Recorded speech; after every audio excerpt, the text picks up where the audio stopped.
এই বাচ্চা মায়ের বুকের দুধ খেয়ে বড় হচ্ছে, সেই বাচ্চা কিন্তু দিনে 10 বার পটি করলে সেটাও নর্মাল, আর 4-5 দিন পর পর পটি করলে সেটাও কিন্তু নর্মাল।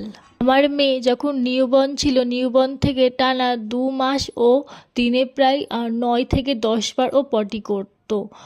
পটি করে করে জায়গাটা মুছে মুছে ওর র্যাশ বেরিয়ে গেছে, সেই কারণে ডাক্তারের কাছে নিয়ে যেতে র্যাশ ক্রিম দেয় আর ওকে ফর্মুলা মিল্ক খাওয়াতে বলে যাতে ওর পটিটা শক্ত হয়ে যায়। সেই জন্যে কিন্তু আমার মেয়ে ফর্মুলা মিল্ক একদমই খায় না। আরও যে 4 ধরনের ওষুধ দিয়েছে সেগুলো খাওয়ানোর পরে আমার মেয়ের কিন্তু পটি এখন প্রায় 5-6 দিন পর পর করে।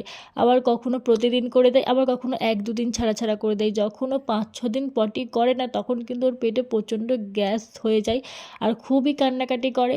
তাই জন্য কিন্তু আমি প্রতিদিন ওকে টাম্মি টাইম দিই যাতে ওর পেট থেকে গ্যাসটা বার হয়ে যায়, আর কিছু ব্যায়াম করিয়ে দিই যাতে ওর গ্যাসের জন্যে কোনো সমস্যা না হয়।